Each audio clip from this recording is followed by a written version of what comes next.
This show is part of One Place, a daily network of focused briefings across the stories people follow most.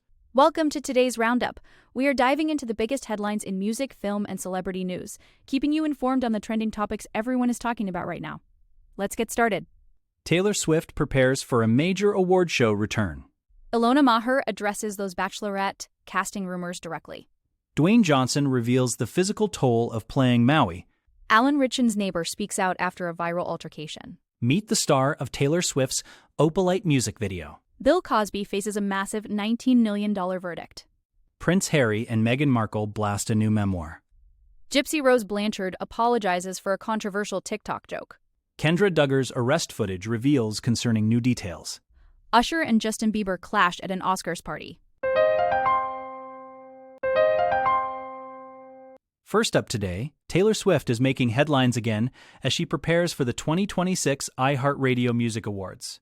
This is a big deal because it marks her first major awards show appearance of the year. She is leading the pack with 9 nominations, and fans are already speculating that she might use this high-profile platform to announce new music or a major project. The ceremony is happening at the Dolby Theater in Los Angeles, and industry experts like Brian Balthazar are pointing out that while Taylor doesn't necessarily need radio play to stay on top, she is incredibly smart about nurturing her relationships with major media outlets like iHeartMedia, which owns over 800 stations. It really is a strategic move. Taylor is already the most awarded artist in the history of this specific show, with 34 wins, so her presence carries a lot of weight. Balthazar mentioned that iHeart needs her just as much as she might benefit from their reach. There is a lot of buzz about whether she will drop a surprise announcement during the live broadcast on Fox. Given her history of using these moments to connect with her fans, the anticipation is through the roof. Whether it is a new album cycle or just a victory lap for her recent successes, all eyes will be on that stage on March 26th to see what she does next. Next up, Olympian Ilona Maher is responding to the massive fan push for her to become the next Bachelorette. This comes after ABC had to cancel the upcoming season starring Taylor Frankie Paul due to a domestic violence scandal. Ilona spoke with Entertainment Tonight at a recent premiere and admitted she has seen the rallying calls online. She joked that she would only do it if her friends, like former Bachelor Joey Graziati and her Dancing with the Stars partner Alan Burstyn, were the executive producers. She wants them there to vet the contestants and make sure everything is above board. It is clear she has a great sense of humor about the whole situation, comparing a potential season to an episode of The Office. She really emphasized that her main motivation would be for her fans and her girls to have fun watching it. While she joked about looking at the camera when guys say something ridiculous, she did mention that finding love is the actual goal. Interestingly, she revealed that her agent had joked about the possibility during her time on Dancing with the Stars, but her commitment to rugby made it impossible at the time. Now that the schedule might be more open, she left the door slightly ajar with a maybe. Given the recent drama with the canceled season and the need for a lead who is both relatable and beloved, Ilona seems like a perfect candidate for the franchise to consider. Now let's shift to Dwayne Johnson is opening up about the grueling physical demands of the live-action Moana movie. He is reprising his role as Maui, but this time it involves 40 pounds of prosthetics, hair, and bodysuits. The first trailer just dropped, giving us a look at his transformation, which includes a massive flowing wig and intricate tattoos. Johnson told Entertainment Weekly that the weight was a huge challenge for his performance, especially when trying to convey emotions through all that extra gear. He spent about 2.5 hours in the makeup chair every single day. They even considered using digital effects for the look, but ultimately decided to go with the physical prosthetics to keep it grounded in the live-action world. The director Thomas Kail added that when the wig got wet during water scenes, it added another 7 pounds to the load. Johnson actually had to maintain a weight of 282 pounds for the role because he didn't want a skinny neck sticking out of a massive bodysuit. He described the process as grueling, with 5 or 6 people using fans to cool him down between takes. Despite the hard work, the initial online reaction to the look has been somewhat mixed, with some fans finding the transition from animation to live action a bit jarring.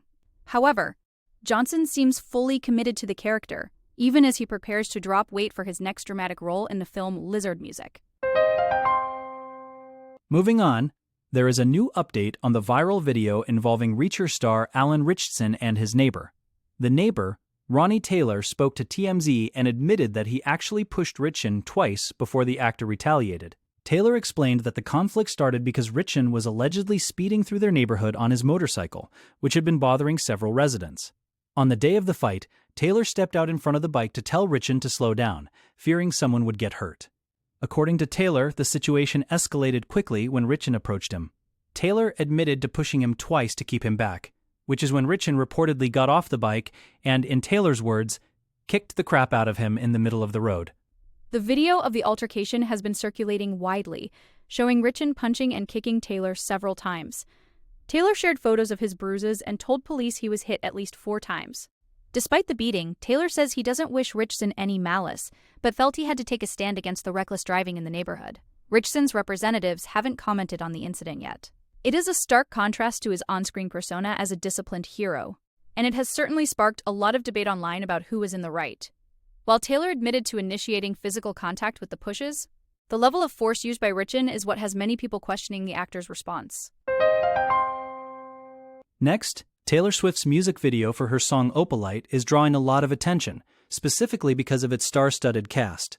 One of the standout performers is Domhnall Gleeson, and fans are curious about how he landed the role. It turns out the whole thing started as a joke when they both appeared on The Graham Norton Show back in October 2025. Gleeson jokingly mentioned he wanted to be in one of her videos, and Taylor, being the songwriter she is, took that inspiration and ran with it. She wrote a script for the video just a week later and sent it to him. The video also features other guests from that same talk show episode, including Greta Lee, Cillian Murphy, and Louis Capaldi, creating a unique 90s-themed collaboration. Domhnall Gleeson is a highly respected actor, known for his roles in the Star Wars sequel trilogy as General Hux and as Bill Weasley in the Harry Potter films. He is the son of legendary actor Brendan Gleeson, and he has built a very successful career in both blockbusters and indie films like About Time. Taylor expressed her gratitude on Instagram, saying she felt incredibly lucky to work with such a talented group who were willing to time travel back to the 90s for the project. This isn't the first time she has cast famous actors in her videos, but the story of how a casual joke on a talk show turned into a starring role for Gleeson is definitely a highlight for fans of both the singer and the actor. Now to, in a major legal development, a jury has found Bill Cosby liable for the sexual assault of Donna Motzinger in 1972. The 88-year-old disgraced actor has been ordered to pay $19.25 million in damages. The breakdown includes $17.5 million for past mental suffering and an additional $1.75 million for future suffering. Motzinger, who is now 84, alleged that Cosby drugged and raped her decades ago. The jury also found that Cosby acted with malice, oppression, or fraud, which opens the door for potential punitive damages in the future. This verdict is a significant moment for the survivors who have been seeking accountability from Cosby for years, especially after his previous criminal conviction was overturned on a technicality in 2201. Motzinger's case was bolstered by Cosby's own past depositions, where he admitted to obtaining Quaaludes with the intent of using them on women. She testified that he gave her a pill she thought was aspirin, only for her to wake up the next day in her underwear with no memory of what happened. This civil trial victory provides a sense of justice that many felt was lost when he was released from prison. The massive financial penalty reflects the jury's view of the severity of the trauma inflicted. While Cosby has faced numerous allegations over the years, this specific ruling in favor of Motzinger highlights the ongoing legal battles he faces, as more survivors use civil courts to hold him responsible for his past actions. Then we have Prince Harry and Meghan Markle are hitting back at author Tom Bower over his new memoir, Betrayal. The couple released a statement through their spokesperson calling the book's claims deranged conspiracy and melodrama. They accused Bower of having a fixation on them and constructing elaborate theories about people he has never actually met. The book includes several bombshell allegations, such as Queen Camilla supposedly telling a friend that Meghan had brainwashed Harry. It also claims that Prince William and Kate Middleton viewed Meghan as a threat rather than an ally from the beginning. The Sussexes are clearly not staying silent this time, choosing to directly challenge the narrative being presented in the excerpts published by The Times, which they feel are driven by a long-standing negative agenda. The book also takes aim at the Invictus Games, suggesting that the 2025 event in Canada was overshadowed by the media attention on Meghan. The Invictus Games Foundation has already rejected this assertion, expressing disappointment that such commentary was given a platform.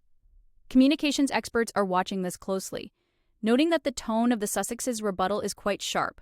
While they want to shut down the stories quickly, some worry that frequent and intense responses might actually keep the controversy in the news cycle longer.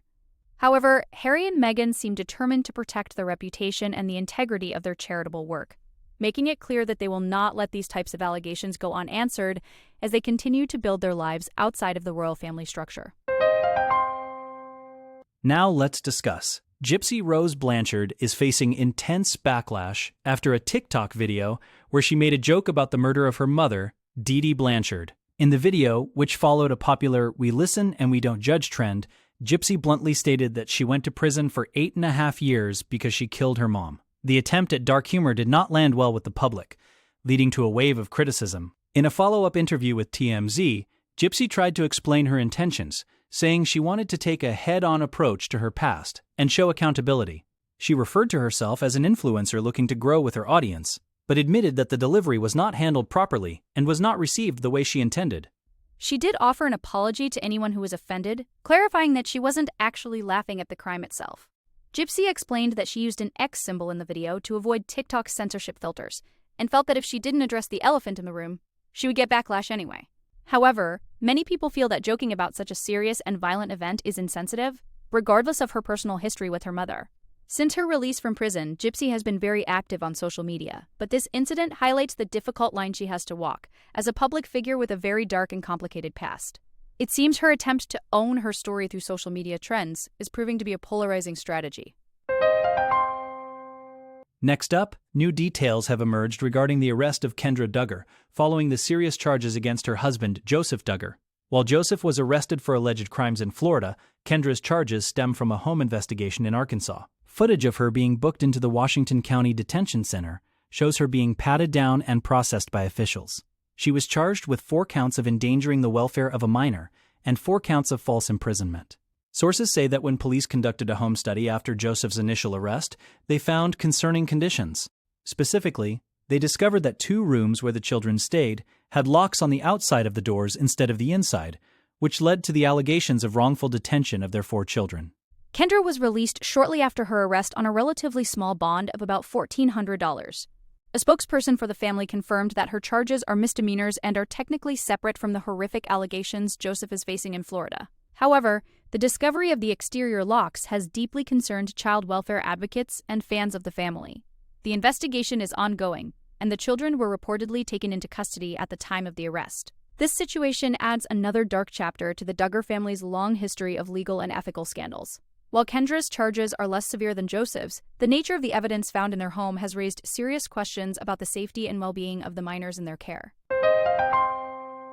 Finally, we are learning more about the heated confrontation between Justin Bieber and his former mentor Usher at Beyoncé and Jay-Z's Oscars afterparty. Sources say the argument reached a boiling point because of long-standing tensions. Justin reportedly feels that Usher failed to protect him during the early, vulnerable years of his career, especially in light of recent allegations involving Diddy. On the other side, Usher feels that Justin is being ungrateful and underappreciates the massive role he played in launching his career. At the party, Justin allegedly brushed Usher off, which led to a visible argument. This rift is particularly significant because Usher was instrumental in Justin's rise to fame, but the relationship has clearly soured as Justin reevaluates his past management and the industry figures who surrounded him as a child. The tension has been building for a while, with both artists recently unfollowing each other on social media. Justin has reportedly developed a lot of disdain for his past management, including Scooter Braun, and he seems to group Usher into that same category of people who didn't have his best interests at heart. Usher, however, views the situation through the lens of loyalty and feels that their history should count for something. Insiders describe the situation as baffling to Usher, who has been there since the beginning. This public clash at such a high-profile event confirms that the bond between the 2 pop stars is severely fractured.